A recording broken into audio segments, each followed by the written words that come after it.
This week, an election for the history books, how issues like abortion and school choice fared across the country on voters' ballots. And what was the impact of the Christian vote on overall turnout? The panel breaks it down. And can anything be done about the decline of civics education for American students? These stories and plenty more on deck this week on The Lion Week in Review. Welcome into this week's edition of The Lion Week in Review. It's a weekly look at the culture, the courts, your state capital, and your kids. I'm Chris Stegall. Now let's meet our panel, some of the folks behind the stories at readlion.com. Josh Mann, our managing editor.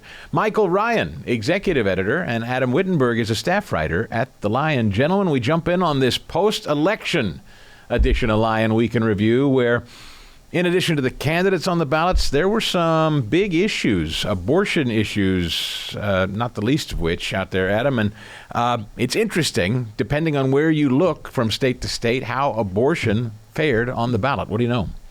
Yeah, abortion amendments were on the ballot in 10 states, and the pro-abortion side did win 7 of those states. But what's significant is a few factors. Number one, 3 states said no, we're not going to enshrine abortion or the right to an abortion in our state constitution. That's the first time since 2022, when Roe v. Wade fell, that any state has said no to doing this. I think 7 states previously all, went right in and said, yeah, we're putting it in the Constitution. So it actually does represent a loss for the pro-abortion side. Another really important factor is the spending. In Missouri, which narrowly passed enshrining abortion by about 51%, I think the pro-abortion side outspent the other side 8-1.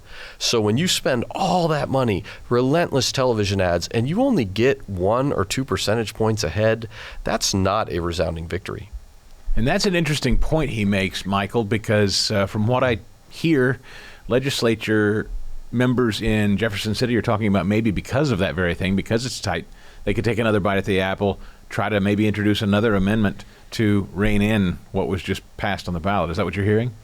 Yeah, and what was just passed is absolutely shocking, really. I mean, I'm not sure that a lot of folks who voted for it know what they did. This is so wide open, it will be California on the plains. It's not just abortion. It may open the door to trans surgeries or, kids having a say over their gender that parents can't override. It's just unbelievable what passed. And if there's any way that they can undo it, they're going to try. Let's talk about the 3 that failed. Florida specifically, Josh, I don't know how much you know about it. I haven't been able to comb over the data, but it's interesting to me that it is known as one of the more aggressive bans on abortion in the country, and it was somehow upheld. Is there something to the Latino vote that has something to do with that, or do we know? Yeah, I'm not sure on the specifics of the demographics, but it did fail, and it was a big win for the pro-life side there in Florida. But I think one thing you can see is that it was important that DeSantis got involved, that other politicians decided, you know what, we're not going to stay quiet about this. We're going to get right in there, and we're going to advocate for life. And so in the states that did that, you saw a good result. And I think for some Republicans, they have not wanted to weigh in because they're afraid that it will hurt them. But we saw Florida, Nebraska, and South Dakota, they all rejected those pro-abortion amendments. And I think it in part was because these political leaders said enough is enough, and they weren't afraid to get involved. That's an interesting point. Adam, do you think that we're at a point now where after a few years of Roe versus Wade being overturned, sent back to the states, is this starting to shake out as a subject that politicians are a little less afraid to tackle and talk about at the state level?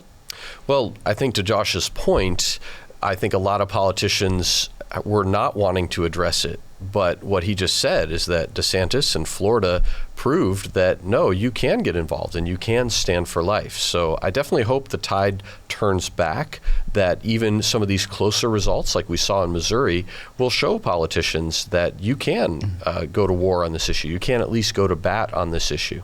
Michael, is a national issue, particularly with women, now, again, with some time and space and these particular state referendums passing, does this take the issue, the teeth away as a national point of discussion in party politics in the future? Well, I think Trump's position on the matter did that. He basically said we need to leave these decisions to the states. And of course, the pro-abortion side ignored that and kind of held this specter of Trump over the country as, a fear that, some kind of restrictions will come back on a national level. I don't think anybody's going to even attempt that. So I think it's the state legislatures and voters who are going to decide this issue going forward. I do have to say it's fairly entertaining to see so many people say they were voting on this issue for their daughters' futures. The same folks that would support men in women's sports and locker rooms, but that's for another subject. Maybe we'll bring that up a little later. Josh, I want to pivot to the school choice issue. That also popped up on some states out there. Yeah, and school choice polls really well, and it polled really well. I mean, it still polls really well among parents, families, educational decision makers. However, we saw school choice ballot measures fail in 3 states, Colorado, Kentucky, and Nebraska. Nebraska, their issue was a repeal of an educational program called Referendum 435, and the repeal won 57-43. It wasn't that close. Colorado, however, rejected their Amendment 80, which essentially was a constitutional amendment that would take away what are called Blaine amendments. These are old, somewhat archaic amendments that they make it difficult for school choice programs to pass constitutionally. And so it failed in Colorado close, 52-48. And then Kentucky overwhelmingly rejected their pro-school choice amendment. And so, I think what you see when it polls so well and parents are clamoring for more school choice, it's really a problem of messaging. And so, I think that the school choice and school reform crowd needs to take that into consideration. And it doesn't help that there's a lot of fight out of the teachers' unions and kind of the educational establishment on these issues. And so we continue to see, though, families want it. Families want to be able to choose the education that best fits their child. And so we'll have to see, the next time around whether states can start to chip away at these old Blaine amendments. So just to be clear, Colorado, Kentucky, and Nebraska, Josh, effectively reversed course on school choice? Is that another way to say that? That's right. Nebraska for sure. So they repealed the school choice program, but the other two just rejected amendments that would have paved the way or made it easier for school choice. Any insights as to what the messaging is that would appeal to voters to reverse school choice, given that we know it polls in a popular way? That's a good question. I think, when you look at some of the big school choice programs that were successful in Iowa or Arkansas, you see that those governors were willing to really throw, help the educational establishment and promise more funding for public education. And so sometimes I think politicians do compromise and they say, look, we're going to increase teacher pay, for example, but we're also going to pave the way for school choice. And so that seems to have worked, but it also takes big leadership from governors. And kind of like on the abortion issue in Florida, we've seen Sarah Huckabee Sanders in Arkansas, Kim Reynolds in Iowa. Those were governors that really got behind school choice, and then it just kind of followed from that. And so I think we need more leadership on the issue as well. Really interesting, and something I think you're right. We can learn and watch lessons coming out of those 3 states, because that's actually kind of shocking and not a great development for the school choice movement. Michael, we move to you. Faith as an issue, Christianity specifically. We've talked about this on previous shows. How do you think it fared overall? People of faith. And I think I read a little bit about the specific Catholic statistic that ended up trending fairly decently for Donald Trump. What do you know? It did, and for a variety of reasons there. We were told before the election, I think, hopefully by some in the media, that Christians would sit this one out, and it sure doesn't look like they did. Maybe they were inspired to get out and vote by being told that if you think Jesus is king, you're at the wrong rally. Maybe they were inspired by one side avoiding the Al Smith dinner, an ironclad tradition in politics, a fundraiser for Catholic charities. Maybe they were inspired by the trans movement and the pushback against that. Whatever motivated people of faith to come out, they came out. And the likely result is a much more faith-friendly administration incoming. It probably means no more abortion demonstrators put in prison. It probably means no more SWAT teams arriving in the morning at your home to arrest a protective parent from an abortion rally outside of an abortion clinic. It probably means that the Biden administration rewrite of Title IX is going to be rewritten. That's where the administration has basically forced sports teams to take boys and men's onto girls and women's teams. But most important, Coach Joe Kennedy, the coach who was fired for silently praying after games and took his case to the Supreme Court, he won 6-3, but that's 6-3. That's only a 3-vote margin. So you can see there that our religious freedom rights are hanging by the threads of 3 black robes. But overall, a huge day for people of faith.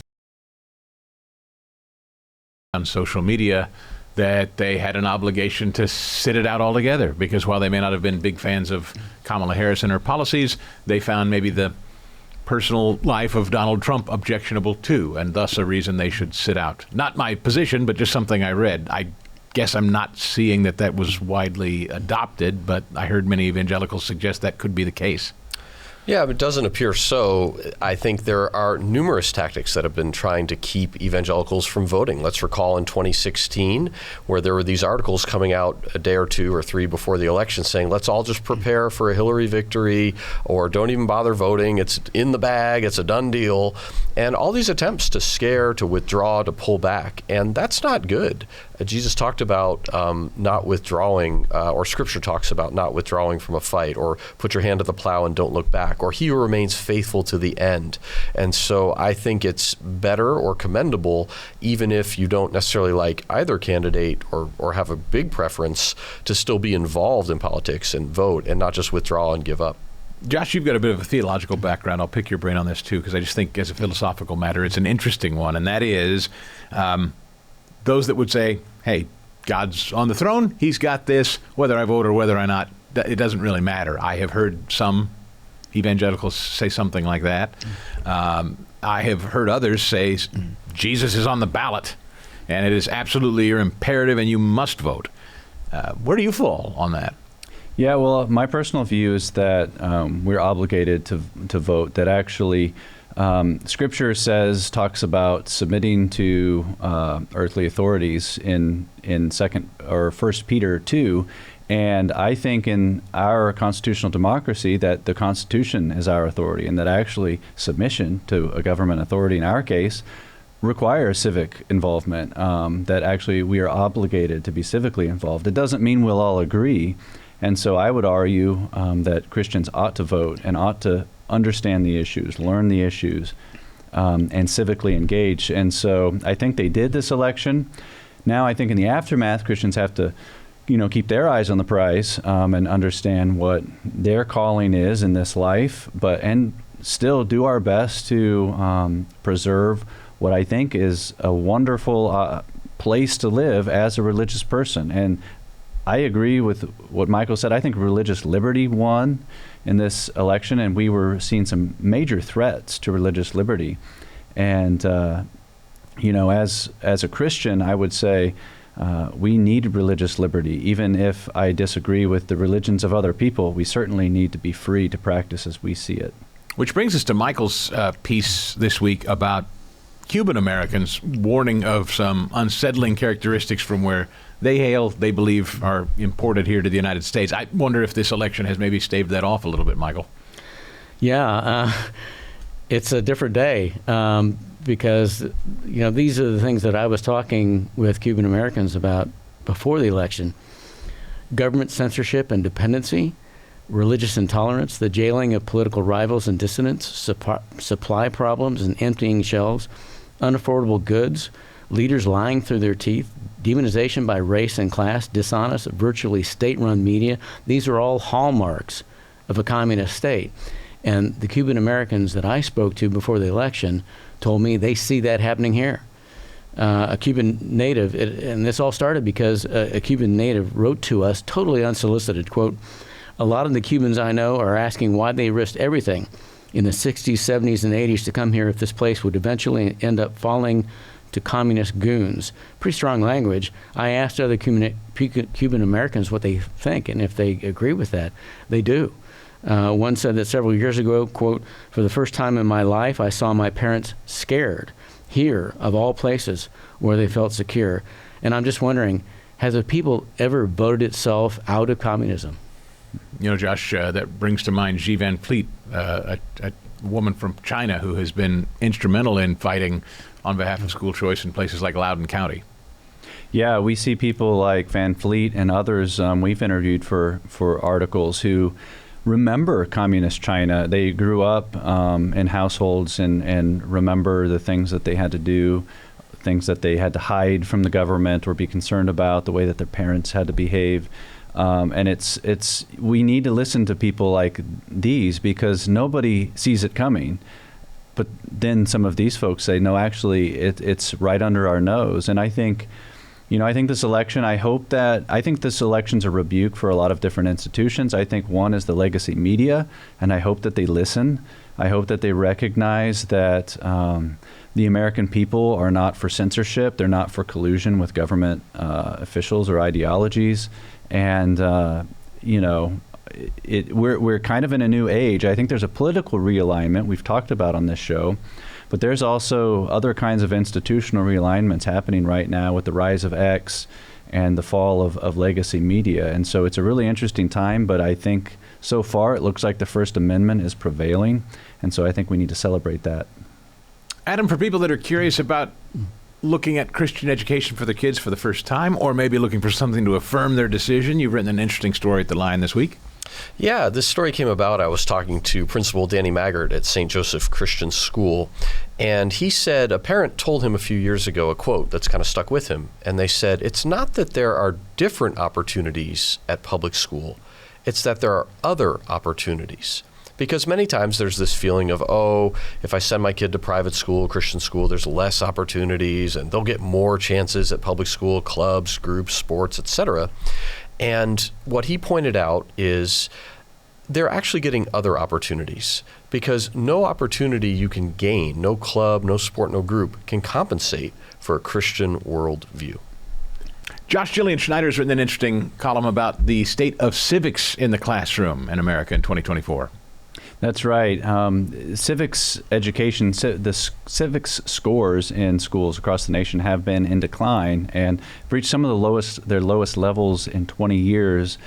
And what we're seeing is that we're seeing different people explain why that is. And so we interviewed a few different folks who are kind of in the thick of it. One is a Young America's Foundation middle school program director who says it's not that civics is no longer taught, but it's the way it's taught. It's actually kind of been mixed up with what some call woke ideology, this kind of divisive identity politics, where instead of thinking about what makes America great, you think about what makes America terrible, and you talk about race, and you kind of divide people by class.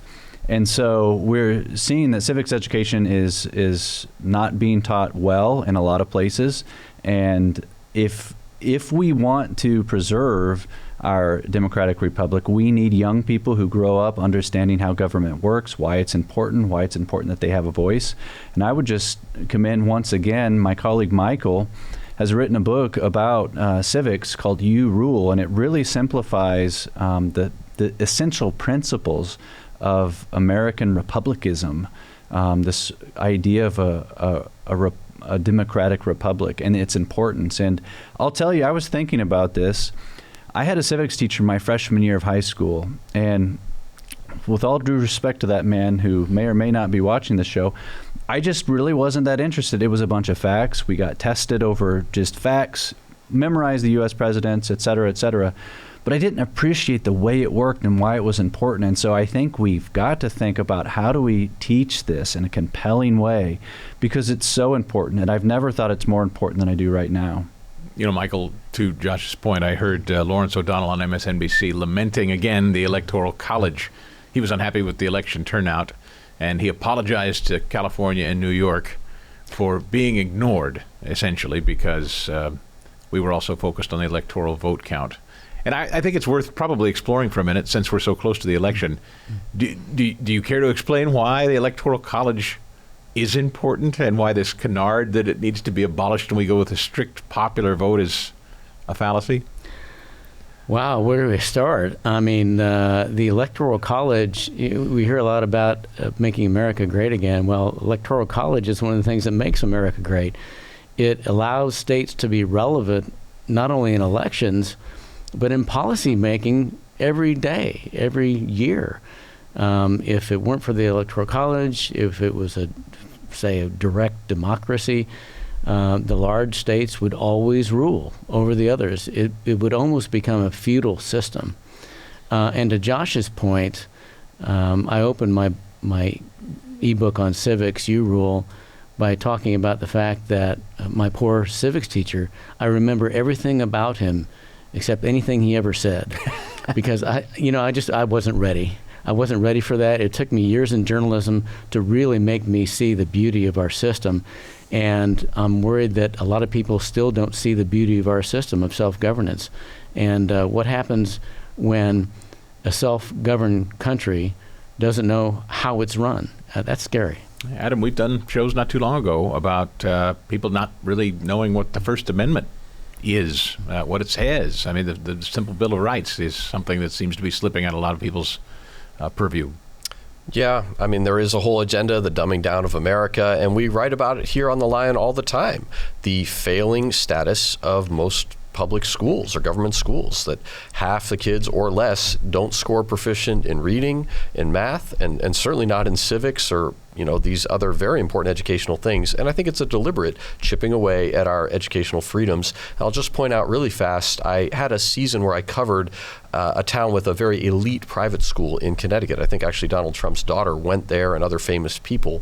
And I got to sit in, like they had a U.S. senator come and speak, or I got to see some of what they were teaching their kids. And it was how to make laws, how our government works, because they know those kids are going to become the people running the country.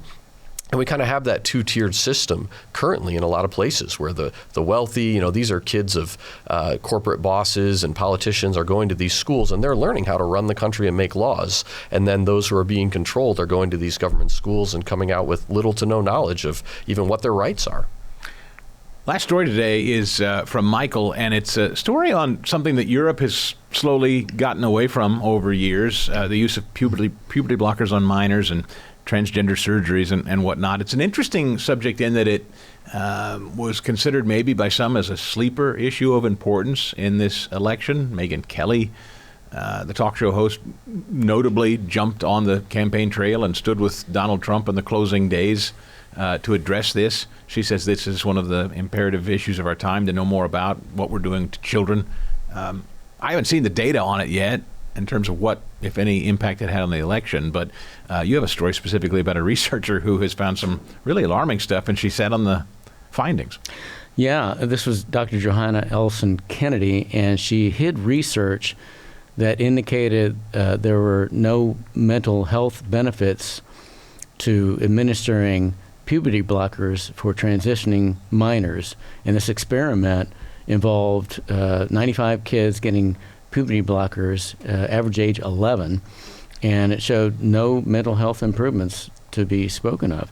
But she sat on that because apparently it didn't comport with her political beliefs. And I talked to a nurse at the organization Do No Harm, which is an association that fights woke policies in medicine. And this nurse said that that decision to hold that research and to hide it hurt children, it hurt parents, and it bordered on malpractice. And oh, by the way, it's kind of important to talk about the mental health benefits or lack thereof of puberty blockers, because that seems to be one of the main reasons for administering them.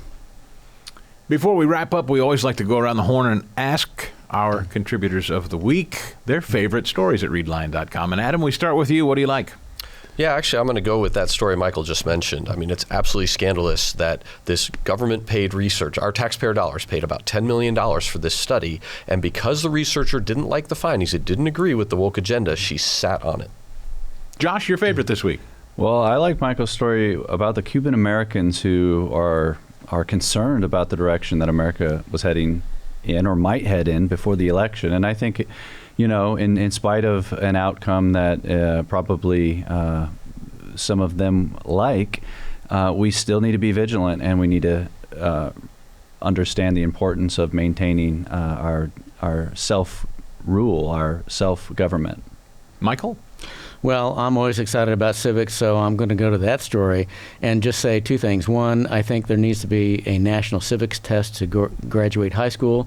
And two, parents need to understand that they need to be do-it-yourself patriots, and they need to be do-it-yourself teachers in teaching their kids patriotism. I would highly recommend taking your kids, because nobody else is going to do it, to the historic triangle in Virginia, Jamestown, Yorktown, and Colonial Williamsburg. It brings history alive for your kids.